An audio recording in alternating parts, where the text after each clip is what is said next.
اب یہاں ایک سوال میں آپ سے پوچھتا ہوں، سب چیزوں کے لیے نیت ہے، روزے کے لیے نیت، حج کے لیے نیت، زکوٰۃ کے لیے نیت، نماز کے لیے نیت، نکاح کے لیے کیا نیت ہے؟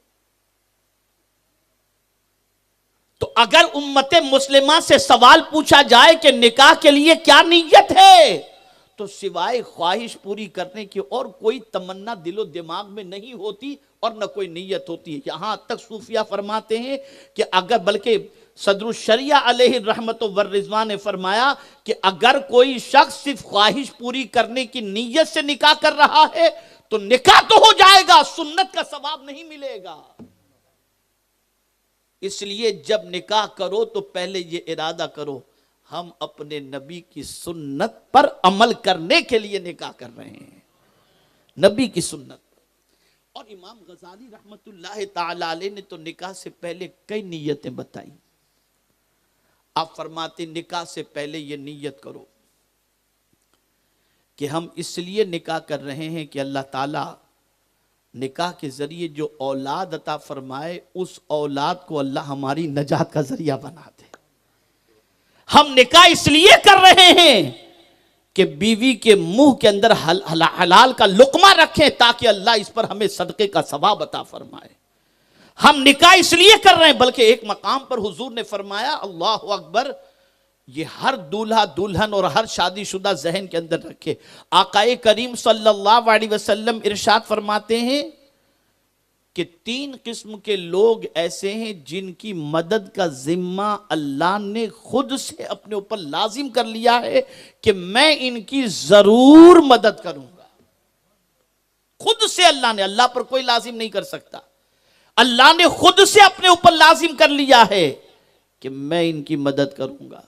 ان میں سے ایک کون ہے؟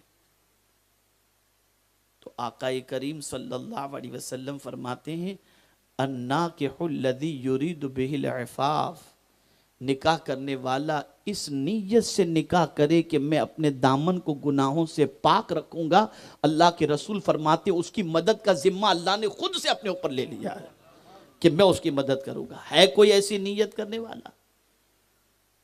الا ماشاء اللہ۔ بلکہ نکاح کے وقت ہی نہ جانے کیا کیا حرکتیں ہوتی ہیں اور کیا کیا سسٹم ہوتا ہے اور کیا کیا گانے گائے جاتے ہیں اور کیا کیا گناہ ہوتے ہیں، اللہ رحم و کرم فرمائے۔ تو دامن کو پاک رکھنے کی نیت تو نکل گئی، بس خواہش پوری کرنا، اس کے علاوہ نتھنگ، کوئی چیز نہیں۔ تو نکاح سے پہلے یہ نیت، بلکہ یہ بھی نیت ہونی چاہیے کہ کثرت امم پر حضور فخر فرمائیں گے تو نکاح کے ذریعے اللہ مجھے اولاد عطا کرے گا، تو میری اولاد کی وجہ سے قیامت میں حضور کثرت امت پر فخر کریں گے۔ یہ نیت ہونی چاہیے۔ تو عمل صالح کسے کہتے ہیں؟ اسے ذہن میں رکھیں۔ عمل صالح، نیک عمل اسے کہتے ہیں جو اللہ کی رضا کے لیے کیا جائے۔ بہت غور سے سمجھیے گا، کس کے لیے کیا جائے؟ بولیے، اللہ کی رضا کے لیے کیا جائے تو اسے کہتے ہیں نیک عمل۔ اور جو کام اللہ کی رضا کے لیے کیا جائے اور کرنے والا صاحب ایمان ہے تو میرا مولا فرماتا ہے اس کو اچھی زندگی میں عطا کروں گا، میں عطا کروں گا۔ اب آپ دیکھیے، سمجھنے کی کوشش کریں۔ بہت سارے لوگ اچھی زندگی کی تمنا میں بنگلو بنا لیتے ہیں، گاڑیاں خرید لیتے ہیں، خوب پیسہ ہوتا ہے ان کے پاس، لیکن رات کو نیند کی گولی لیے بغیر سو نہیں سکتے۔ تو اچھی زندگی تو نہیں ہوئی ان کی۔ پتہ چلا مولا چاہے تو محلات والوں کو اچھی زندگی عطا کر دے اور مولا چاہے تو غریب کو اچھی زندگی عطا فرما دے۔ تو محل میں رہنے والا شخص، بنگلوں میں رہنے والا شخص، اسے بھی اللہ چاہے تو اچھی زندگی عطا فرما دے۔ اچھی زندگی سے مراد کیا ہے؟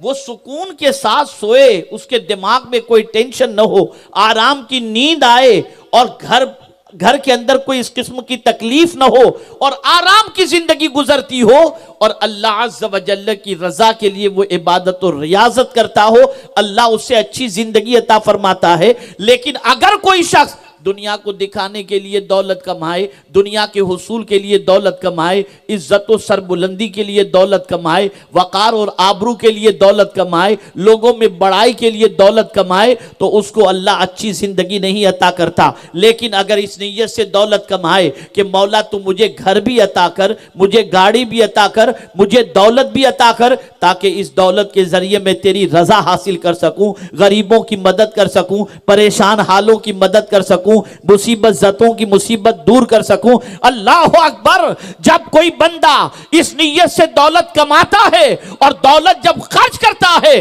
تو اللہ تعالیٰ اس کے دل کو سکون کی دولت عطا فرما دیتا ہے، اطمینان کی دولت عطا فرما دیتا ہے۔ لیکن میں آپ کو بتاؤں، اگر کوئی دولت کمائے اور اس کے اندر تکبر آ جائے، اسے چین کی نیند نہیں آئے گی۔ اگر کوئی دولت کمائے، اس کے دل میں حسد پیدا ہو گیا، اسے چین کی نیند نہیں آئے گی۔ اگر کوئی دولت کمائے اور اس کے اندر غرور آ گیا، اسے چین کی نیند نہیں آئے گی، اس کی زندگی میں سکون نہیں آئے گا۔ اور پھر کبھی اس اکڑنے والے بندے کی زندگی سے دولت رخصت ہوگی تو دنیا کہے گی بڑا اکڑتا تھا، اب دیکھو اسے۔ لیکن اگر کوئی دولت مند ہے، غریبوں میں پیسے لٹا رہا ہے، مسجد کے لیے پیسے لٹا رہا ہے، غریبوں کی شادی میں پیسے دے رہا ہے، مستحقین کو دولت دے رہا ہے، بیماروں کی مزاج پرسش کر رہا ہے، علاج و معالجے کے اندر رقم دے رہا ہے، تو اللہ نہ کرے اگر کبھی اسے مصیبت آ بھی گئی تو ہر غریب دعا کرے گا، اے اللہ اس کی مصیبت ٹال دے کہ یہ تو غریبوں کا مسیحا ہے، اس کی وجہ سے نہ جانے کتنوں کی پریشانیاں اللہ تو دور فرماتا تھا۔ تو اچھی زندگی یہ ہے۔ اللہ فقر جس کے گھر کے اندر ہے چاہے تو اسے بھی اچھی زندگی عطا کر دے، اور اللہ عز و جل جس کے پاس دولت ہے، سب کچھ ہے، چاہے تو اس کی زندگی سے سکون چھین لے، اس لیے کہ اچھی زندگی کوئی نہیں دے سکتا، اچھی زندگی اللہ عز و جل عطا فرماتا ہے۔